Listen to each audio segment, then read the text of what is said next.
సురేష్ గారు, సో మీరు రెస్పాండ్ అవ్వాలి. అంటే అమరావతి కేంద్రీకరణ గురించి, అంటే ఏదైతే అభివృద్ధి మొత్తం అక్కడ కేంద్రీకృతం అవుతోంది అని ఒక డిస్కషన్, వికేంద్రీకరణకు సంబంధించిన కొన్ని అంశాలు కూడా ఇప్పుడు బాలకోడే గారు చెప్పారు. సో ఆ లెక్క ప్రకారం చూస్తే అమరావతి అనుకున్నంత స్థాయిలో అంత స్పీడ్గా వర్క్ నడుస్తోంది అన్నదానికి ఒక ఎగ్జాంపుల్ చెప్పారు. సో మీరేమంటారు?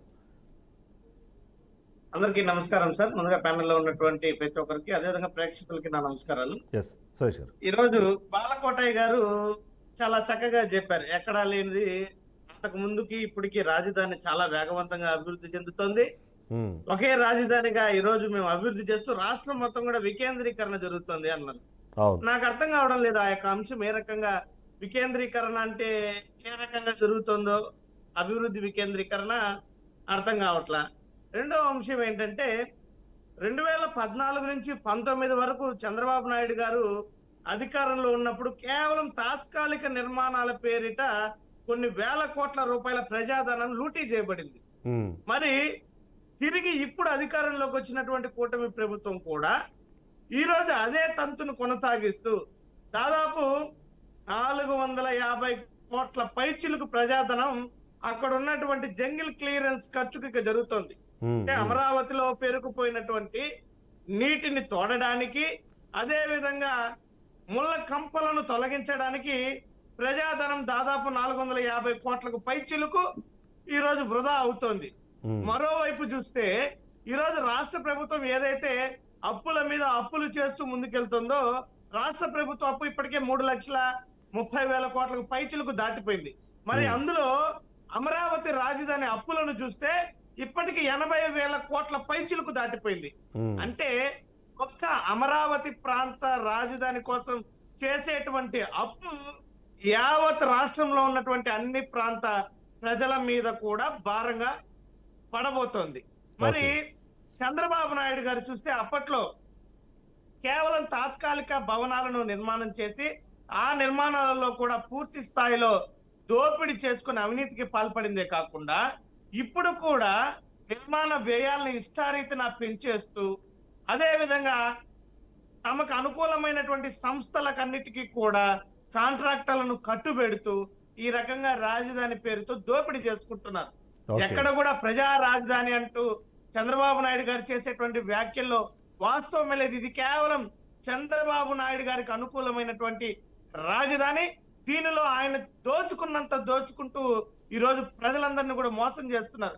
మీరు చూస్తే నారాయణ గారి వ్యాఖ్యలు ఏదైతే ఇన్నర్ రింగ్ రోడ్డు గురించి చేశారో, ఇన్నర్ రింగ్ రోడ్డు అనేటువంటి అంశంలో కూడా గతంలో అదేవిధంగా సిఐడి కోర్టులో, ఏసీబీ కోర్టులో కేసులు నమోదు కావడం జరిగింది.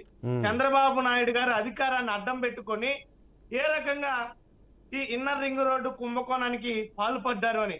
గతంలో రాజధాని ప్రకటించక ముందే కూడా చంద్రబాబు నాయుడు గారు తన యొక్క అనుకూలమైనటువంటి సంస్థలు, అప్పటి తెలుగుదేశం పార్టీ అధికారంలో ఉన్నటువంటి శాసన సభ్యులు, మంత్రులు, వీళ్ళందరూ కూడా పెద్ద ఎత్తున పేదలకు, బీసీలకు, దళితులకు, అణగారిన వర్గాలకు చెందినటువంటి అసైన్డ్ భూములన్నింటినీ కూడా వేల ఎకరాలను కొనుగోలు చేసి లోపాయికారికంగా ప్రాంతం ఇక్కడికి వస్తుందని చెప్పి ముందే ప్రకటించక ముందే వీళ్ళందరికీ తెలుసుకొని భూదోపిడీకి పాల్పడ్డారు.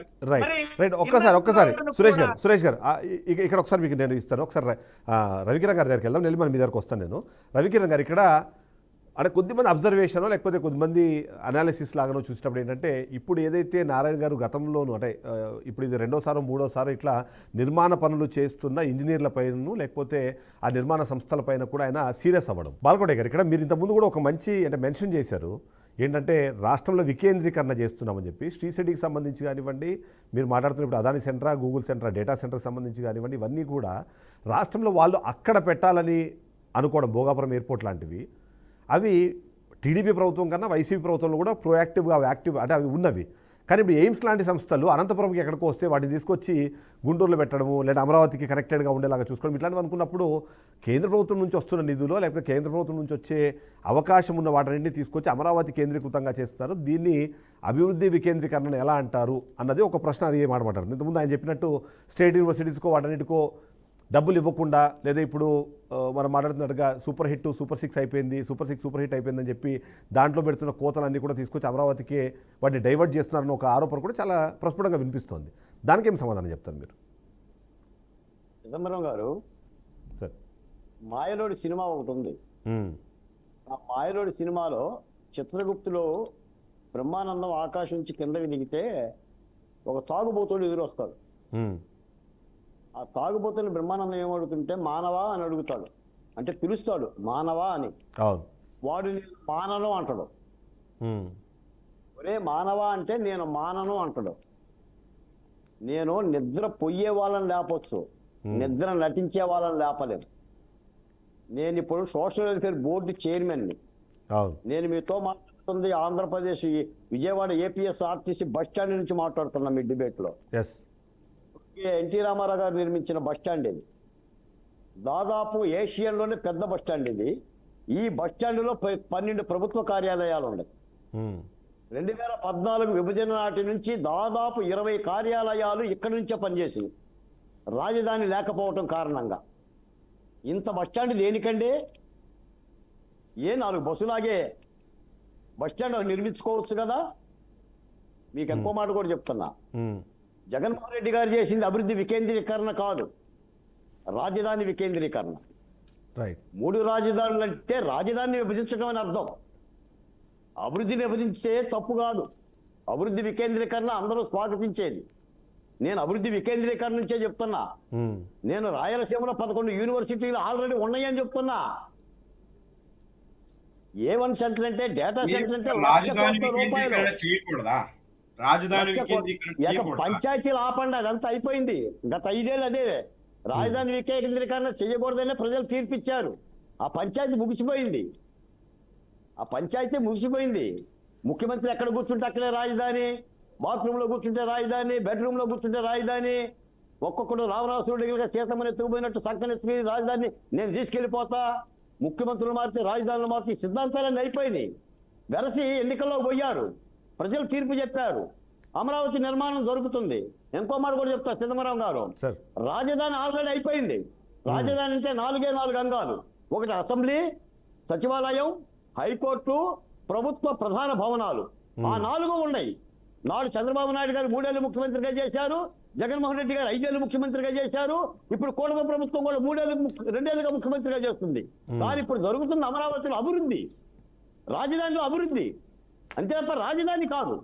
కానీ ఒక పాయింట్ చెప్పండి మీరు, అంటే ఒక పాయింట్ చెప్పండి. అంటే గతంలో కూడా దీని గురించి చాలా డిస్కషన్ జరిగింది. ఏంటంటే అవి టెంపరరీ, అంటే వాటిని ఓన్లీ ఆ పర్పస్ కోసం తీసుకుంటున్నాము అని జీవోలో మెన్షన్ చేయడం వల్లనే కన్ఫ్యూజన్ లేకపోతే ఇలాంటి ఒక వర్షన్ కి అవకాశాన్ని క్రియేట్ చేశారు. చిదంబరం గారు టెంపరరీ అయితే వచ్చే బిల్డింగ్లు మంచి దూకండి, బిల్డింగ్లు టెంపరరీ కాదు, ట్రై చేయమని చెప్పారు. ఫెసిలిటీస్. అమరావతి ఉద్యమంలో మహిళలు చెప్పారు. ఏమండి నేను మాట చెప్తాను వినండి సార్. పలకడే గారు, నా పాయింట్ అది కాదు. అది ఒకవేళ పర్మనెంట్ కాదు సార్, పర్మనెంట్ సచివాలయం అయితే ఇప్పుడు కడుతున్న సచివాలయం ఇంకో అది టెంపరరీ. నా మాట వినండి సార్, నాకు అర్థమైంది. మీరు అమరావతిని అర్థం చేసుకోవాలంటే మీరు అమరావతిని చూడాలి, అమరావతిని చదవాలి. చంద్రబాబు నాయుడు గారు ఒక విజనరీతో అమరావతిని భవిష్యత్ కాలం ఉండే విధంగా ఒక విజనరీ మాస్టర్ ప్లాన్తో నిర్మాణం చేస్తున్నాడు. ఇప్పుడు మళ్ళీ కొత్త సచివాలయం కడుతున్నాం, మళ్ళీ కొత్త అసెంబ్లీ కడుతున్నాం, మళ్ళీ హైకోర్టు విస్తరణ కడుతున్నాం. అంటే ఆయన ఏంటంటే ఇప్పుడు ఒక విస్తారమైన రాజధాని, ఒక అంటే అన్ని రాష్ట్రాలకు సంబంధించి కావాలి కాబట్టి 33,000 ఎకరాలు తీసుకున్నారు. లేకపోతే జగన్మోహన్ రెడ్డి గారు చెప్పినట్టుగా 500 ఎకరాలు 400 ఎకరాలు చాలు. ఆ రోజున తాత్కాలిక అనే పదం ఆయన వాడటం ఏంటంటే ఆయన ఒక ప్రణాళికాబద్ధంగా వెళ్తున్నాడు కాబట్టి దానికోసం ఆ మాట. అయినా ఈ తతంగం అయిపోయింది. మళ్ళీ పారిశ్రామిక గురించి మాట్లాడుతున్నాం మనం. ఈ తతంగం 5 ఏళ్ళు ఏడ్చాం. దానికి అమరావతి రైతులు కూడా సమాధానం చెప్పారు, అమరావతి ఉద్యమంలో నాలాంటి వాళ్ళు కూడా చెప్పారు. ఇప్పుడు అమరావతికి ఎవరు డబ్బులు పెడుతున్నారు? నేను చెప్తున్నానండి, రాష్ట్ర బడ్జెట్ లో అమరావతికి రూపాయి బిల్ల పెట్టట్లా. అట్కో నుంచో కేంద్ర ప్రభుత్వం యొక్క సహాయ సహకారాల నుంచి అప్పు తెచ్చేసి నిర్మాణాలు జరుగుతున్నాయి తప్ప రాష్ట్ర బడ్జెట్ కేటాయించింది ఏముంది చెప్పండి. పైగా మీరేమంటున్నారు, అంతా అమరావతిలోనే పెడుతున్నారు అంటున్నారు. విశాఖ ముఖ్య ఎక్కడుందంటున్నా నేను, భోగాపురం ఎయిర్పోర్ట్ ఎక్కడుందంటున్నా, భోగాపురం ఎయిర్పోర్ట్ కాదు, భోగాపురం ఎయిర్పోర్ట్ అన్నది అక్కడ అంటే మీరు అన్నట్టు దేశవ్యాప్తంగా ప్రతి నగరంలోనూ ఒక ఎయిర్పోర్ట్ కట్టాలన్నది కేంద్ర ప్రభుత్వం తీసుకుని ఒక నిర్ణయము. అభివృద్ధి వికేంద్రీకరణ కదా అది. ఓకే, అభివృద్ధి అనంతపురంలో పెట్టాల్సిన ఎయిమ్స్ కాదు సార్, అనంతపురంలో పెట్టాల్సిన ఎయిమ్స్ మంగళగిరికి వచ్చినప్పుడు మరి దాన్ని ఎలా చూడాలంటారు? సార్ నేను ఒక మాట చెప్తున్నాను సార్, రాయలసీమను చూసినా ఉత్తరాంధ్రను చూసినా కూడా చంద్రబాబు నాయుడు గారిని మించిన నాయకుడు లేడండి. ఓకే. అభివృద్ధి వికేంద్రీకరణ చంద్రబాబు నాయుడు గారు సాక్షిపోతాం. అసలు జగన్మోహన్ రెడ్డి గారు ఏం చేసిండని అమరావతి రైతులు ఏడిపించడం తప్ప పోనీ ఉత్తరాంధ్రకి ఆయన ఏం చేసిండు, రాయలసీమకి ఏం చేసిండు చెప్పండి, మీరు చెప్పండి సార్. చిదంబరం గారు సురేష్ గారిని అడుగుదాం. రాయలసీమ ఏం చేశారు చెప్పండి. సురేష్ గారిని అడుగుదాం. ఎస్ సురేష్ గారు. ఏమండి ఇక్కడ నేను కేసుల గురించి మాట్లాడలా, అవును. నేను లడ్డూ కల్తీ గురించి మాట్లాడలా, నేను మద్యం దోపిడీ గురించి కూడా మాట్లాడలా, అభివృద్ధి అభివృద్ధి దానికే కన్ఫైన్ అవుదాం. చెప్పండి. దానికే కన్ఫైన్ అవుదాం. ఎస్ సురేష్ గారు. జగన్మోహన్ రెడ్డి గారు చేసిన అభివృద్ధి గురించి చెప్పండి. సురేష్ గారు. 5 ఏళ్ళ పరిపాలనలో. అందుకని నేను ఒక మాట చెప్తాను సార్, అమరావతి మీద ఇంకా రాళ్ళేసినంత కాలం అలాంటి నాయకులైనా సరే అలాంటి వ్యక్తులైనా సరే చిదంబరం గారు తెలుగులో చెప్తున్నారు. రవి గారు. సార్ చిదంబరం గారు, జగన్మోహన్ రెడ్డి గారు చేసిన అభివృద్ధి ఏమిటి అంటే ఏ విలేజ్ అయినా వెళ్ళండి, స్కూల్కి వెళ్ళండి, కాలేజీకి వెళ్ళండి, హాస్పిటల్స్కి వెళ్ళండి, చూడండి సార్, చూడండి బాపట్ల గారిని చూడండి.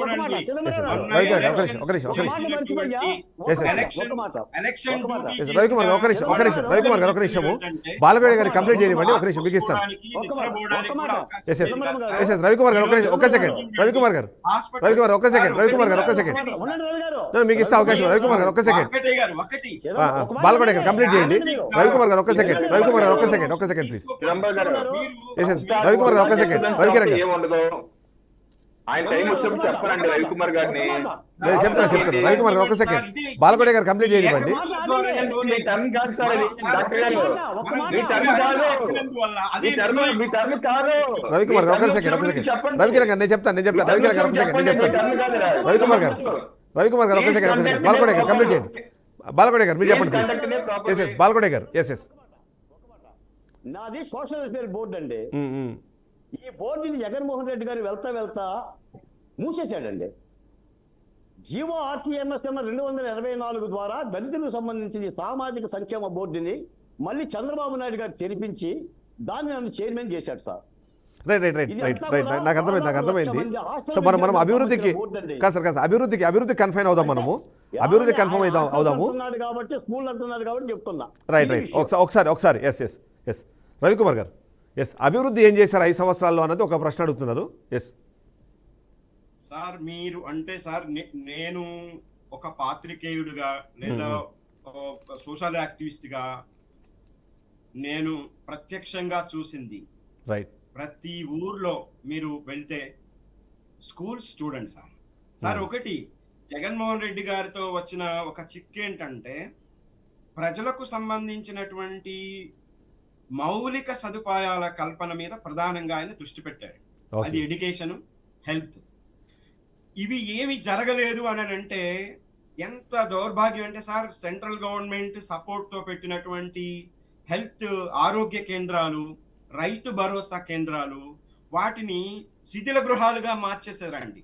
ఒకవైపు మనం రైతు ప్రభుత్వం అని చెప్తా ఉంటాము, రైతు భరోసా కేంద్రాలు కానివ్వండి, లేదా ఇందాక చెప్పినటువంటి పబ్లిక్ హెల్త్ మిషన్ ద్వారా వచ్చినటువంటి హాస్పిటల్స్ కానివ్వండి, వాటిని శిథిల గృహాలుగా మార్చేశారు.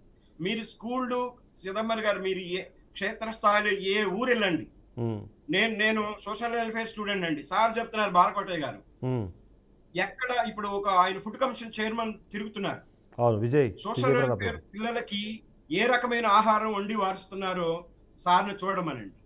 అట్లాగే సోషల్ వెల్ఫేర్ హాస్టళ్ల స్థితిగతులు ఎట్లాగా ఉన్నాయో చూడమనండి. కానీ వైసీపీ హయాంలో కూడా ఆయన అలాంటి వీడియోస్ చేశారు కదా. వైసీపీ హయాంలో అవునవును. రైట్. నేను చెప్తున్నది.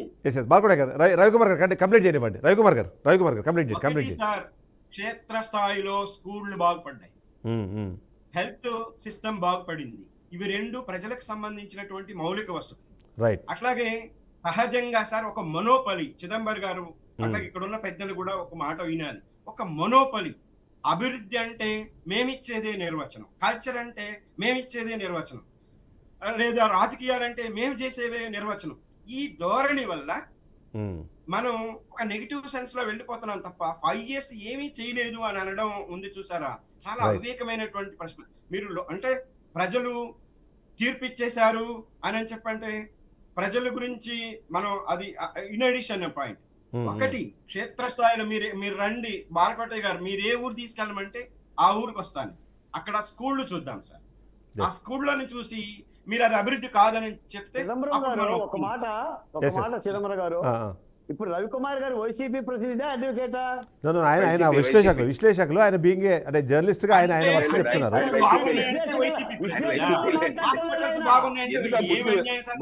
కాదు రవికిరణ్ గారు,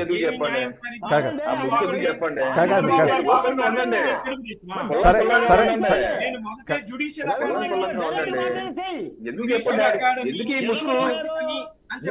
రవికిరణ్ గారు ఒక నిమిషం